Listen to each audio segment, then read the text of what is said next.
This is the video that I'm talking about. What God did you pray for? What God did you pray to, African Keisha, with your fake hair? What God did you pray to? And why is it that y'all just, why didn't you pray for an African man of your own nation with a good heart, a good character, a good mind, a provider to take care of you? Why are you so obsessed with white people? Why? White men. Why are you so obsessed with this nonsense? Right? Story after story of some of these white men getting African women pregnant and leaving them, beating them, mistreating them, but they will never have a negative a belief system about white men.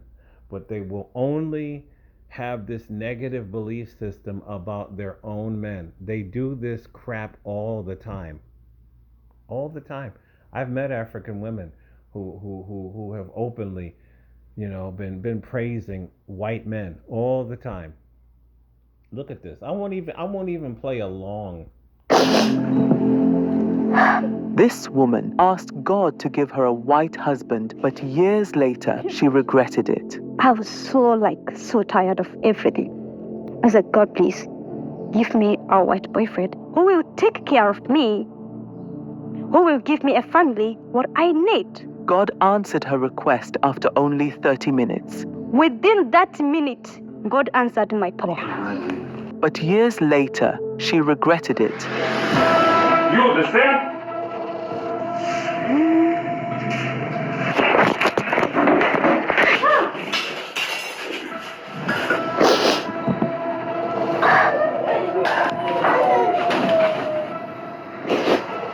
Can you imagine? All your friends, they think this your husband takes care of you. He's the best. You yourself, me myself, out there, I have the best husband. And here, the whole village is in my house, coming to rescue me.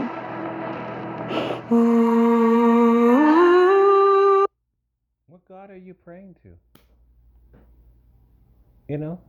Everybody that believes in a supernatural deity, whatever you want to call it, a creator. What creator exactly are you praying to? In her case, it would probably be Jebus, their false Christ. And he gave you an abusive white man after 30 minutes. And this is not a sign that you are worshiping a false God. This is not a sign to you. You have people that just cannot wake up.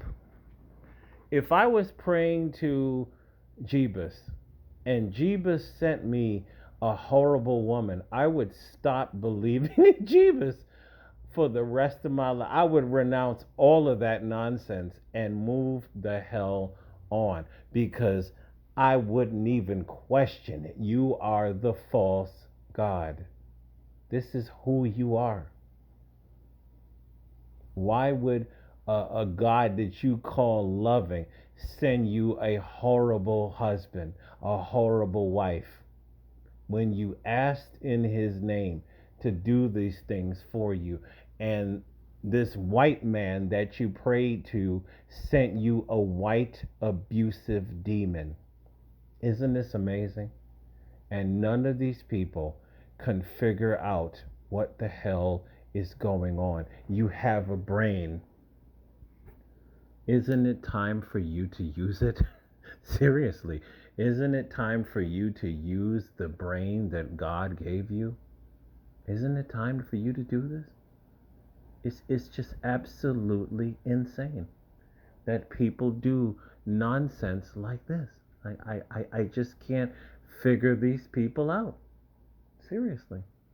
And I done been called it, and I'm telling you, I will not be surprised.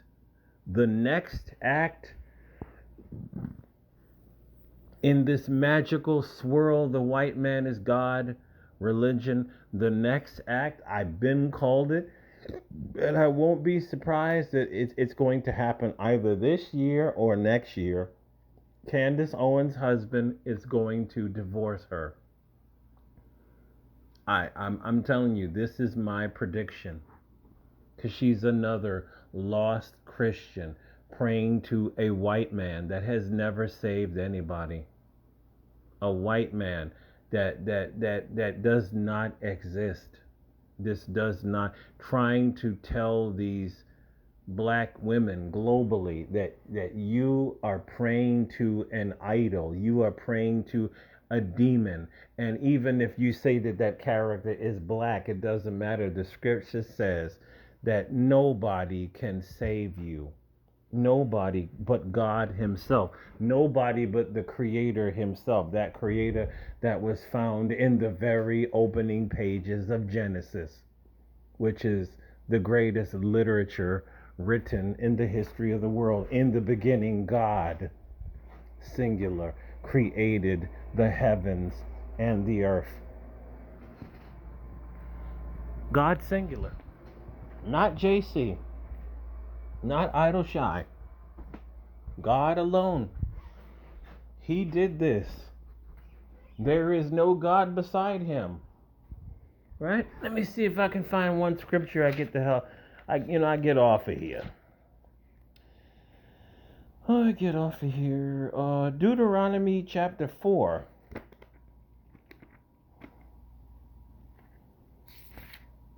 You chocolate covered negresses. Y'all keep pledging allegiance to idolatry. Deuteronomy chapter 4. Verses 37 to 40. And because he loved thy fathers, therefore he chose their seed after them, and brought thee out of his sight with his mighty power out of Egypt, out of the greatest nation at that time. Verse 38, to drive out nations from before thee, greater and mightier than thou art, to bring thee in, to give thee their land for an inheritance as it is this day. Verse 39, know therefore this day, and consider it in thine heart, that the Lord, he is God, singular, in heaven above, and upon the earth beneath, there is none else. There is none else.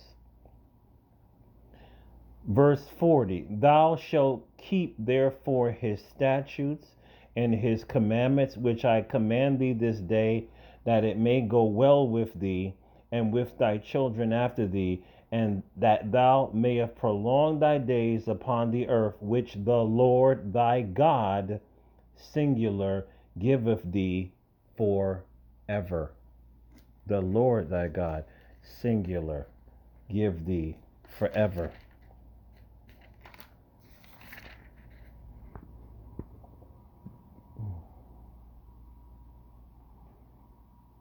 I mean, how much more? How much more do you need to keep hearing that God is God alone, and there is no God beside him? I'll read one more.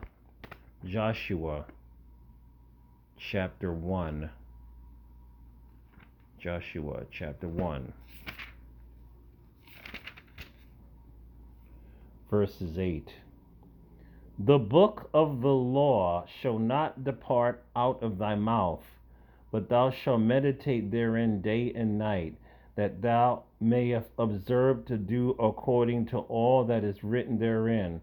For then thou shalt make thy way prosperous, and then thou shalt have good success. Verse 9, have I not commanded thee?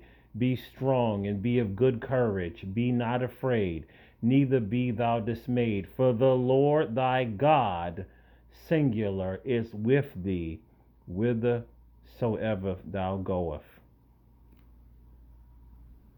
What God are you praying to? Because it's only God alone, according to Genesis to Malachi.